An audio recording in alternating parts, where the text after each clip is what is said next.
What is going on YouTube? Espresso Shucko here, and it's been a little while since I've done a discussion video, and I thought, you know what?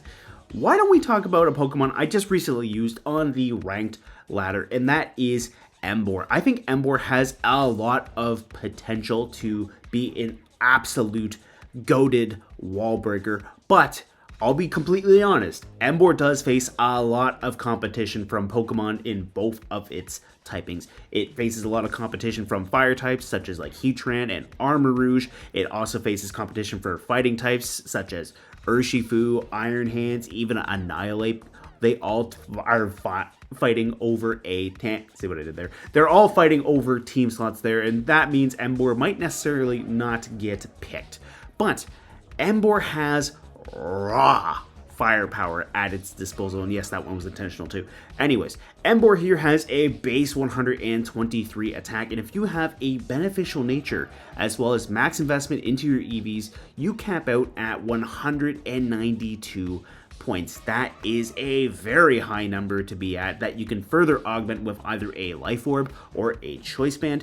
And Emboar's hidden ability of Reckless gives recoil causing attacks a 20% boost, and what better move to have benefited by that than Flare Blitz? Flare Blitz is a base 120 fire type attack. That means it naturally has stab from Emboar. It also has a 10% chance to burn the target, so for a little insult to injury, you might just come crashing down on something with the Flare Blitz, potentially burn them, and then if they hung on with a Focus Sash, well, then the burn's going to take them down, which is just wonderful. Now, Emboar is not the fastest thing out there.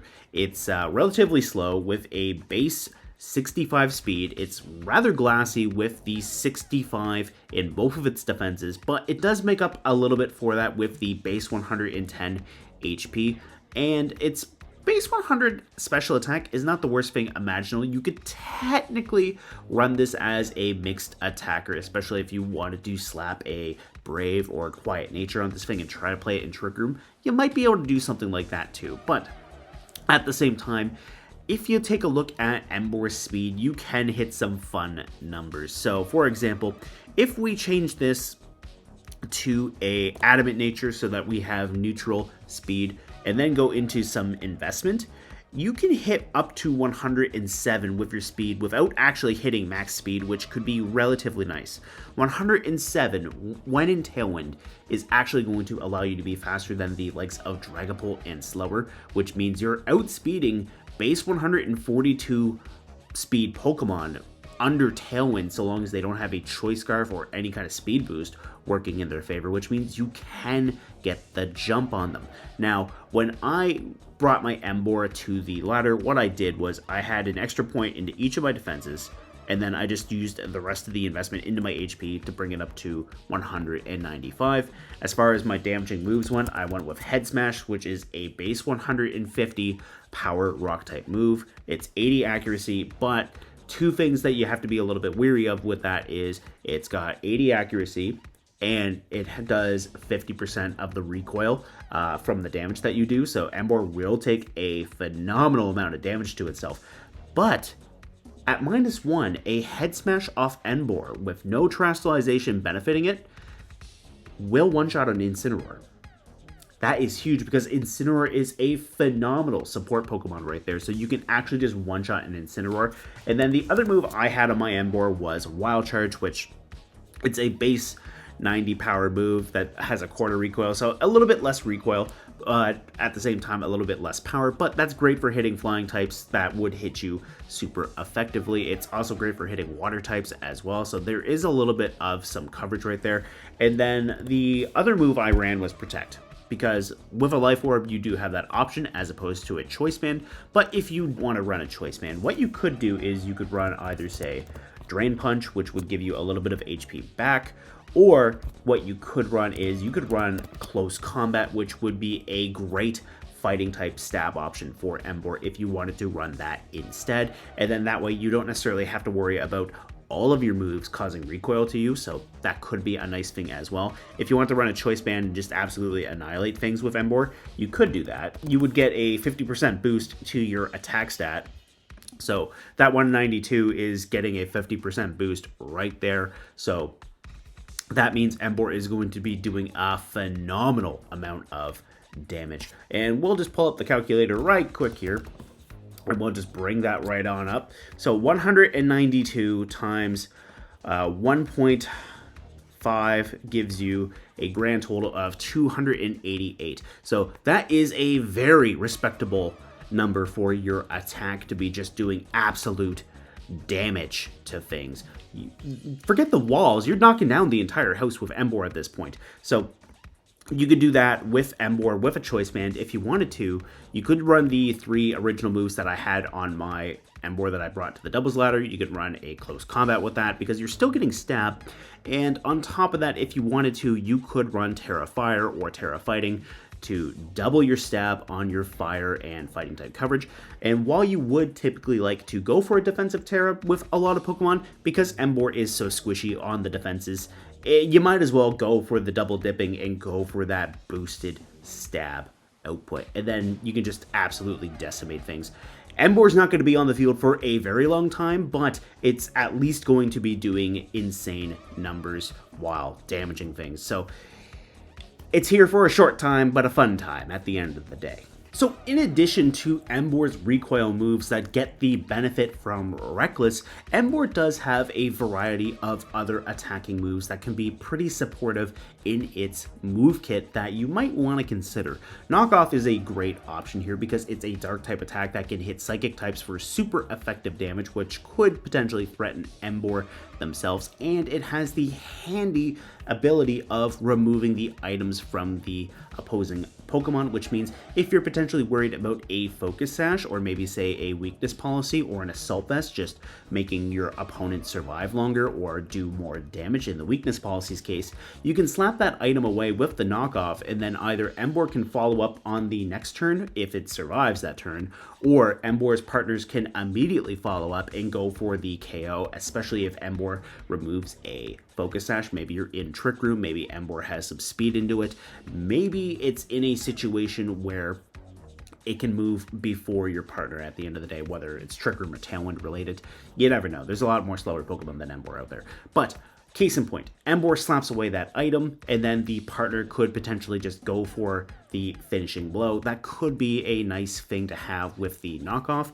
And then Temper Flare here is a nice alternative to Flare Blitz if you don't want to necessarily go down to recoil, or maybe you're just running a blaze set instead of Reckless. Temper Flare here is a fire type stomping tantrum. It's base 75 power and its power doubles if the user's last move failed. So maybe for example, you went for Protect 2 turns in a row and your opponent just went for Emboar's partner instead, or they hit you and you managed to hold on, and maybe you get a Tailwind or Trick Room up depending on what your partner Pokemon is.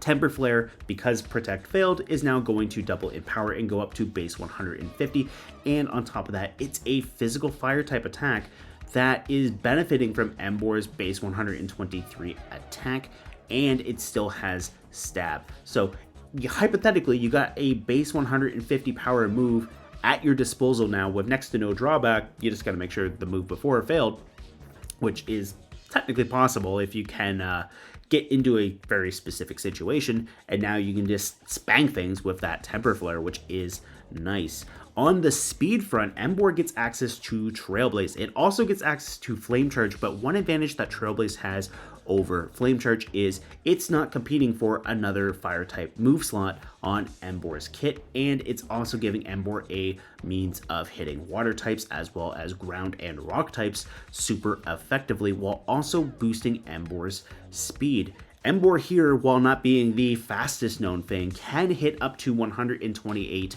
into its speed with max investment on, say, a Jolly Nature. And when you hit that +1, that's a 50% boost right there. Half of 128 is 64, which brings you up to 192 points in speed. That's going to outpace a lot of things, especially if you have Tailwind go up next to Emboar after you've gotten that +1 speed. You might as well be outspeeding pretty much anything you want at that point. You're definitely outspeeding a +1 booster energy iron bundle at that point, which is a relatively nice thing. So you get that speed boost with the Emboar with the Trailblaze, and then you can just go for the Flare Blitz the following turn, or maybe the Wild Charge or Head Smash, or even a close combat. You could do some major damage relatively quickly with that +1 speed into the Emboar and a Tailwind right next to it. And then you get some pretty unique steel type coverage as well. You get access to Hard Press, which is a fun move here, because the more HP Emboar has, which Emboar has a lot to begin with, the stronger the damage of Hard Press right there. So that's not the worst thing imaginable. And then as far as other steel type moves go, you get access to Iron Head, which is always a fairly reliable steel type option. Iron Head here has a nice 30% chance to make the target flinch, and if you went Terra Steel, well, then you'd be getting stabbed. But the main thing that I wanted to point out is the fact that Emboar gets access to Gyro Ball. Because Emboar is slow, you wouldn't have to necessarily run speed investment into Emboar here. You could run it in maybe say a Brave or Quiet Nature, drop your speed down with as little IVs as possible to 63, while there's a lot of fast Pokemon that were introduced in both Generation 9 and Generation 8. Emboar is likely going to be incredibly slow compared to them, which means Gyro Ball is going to go up in power, meaning it's going to deal some heavy damage. As far as some good partners for Emboar goes, you can run a Booster Energy Roaring Moon here with Tailwind. You get your speed boost, you get your Tailwind here. Another option could straight up be Tornadus, since you have access to Prankster, Tailwind as well. On top of that, another Pokemon that would be really nice is Grimmsnarl. Grimmsnarl here has access to Prankster as well as both Light Screen and Reflect, so you can reduce the amount of damage that Emboar is taking from both of those moves and try to get a little bit of extra mileage out of those less than desirable defensive stats. On top of that, Screamtail and Gouging Fire would be both great Pokemon since they get access to Howl. Howl not only increases their own attack stats one stage, it also increases the partners, so Emboar would be getting a +1 into the attack stat right there, which that could be fun at the end of the day. Especially maybe if Emboar's got a Trailblaze set, Emboar goes for the Trailblaze, Screamtail or Gouging Fire goes for Howl and goes for extra oomph into Emboar's attacks, especially since they can easily outspeed Emboar before Emboar even gets the Trailblaze off, which means then they're getting the boost off into both Emboar and themselves before Emboar lands the Trailblaze damage. So that could be some food for thought as well. And then a lot of Intimidator Pokemon could be really nice. So Landorus, Arcanine would be a little bit more questionable because it's also another fire type, but Landorus Therian could be a fairly decent support next to Emboar as well, since Emboar would appreciate physical attackers having their attack lowered. And then on the opposite end of things, Chen Pao could be really nice because Sword of Ruin would lower the defense of all Pokemon, so Emboar would be able to do more damage to opposing Pokemon that way. So that's mainly just some thoughts that I wanted to spitball and just kind of get out there and just bring up. But anyways, guys, let me know what you think of Emboar in the comments below, and if you saw my Emboar team in action, let me know what you think of that as well. Anyways, I'll see you next time with something else.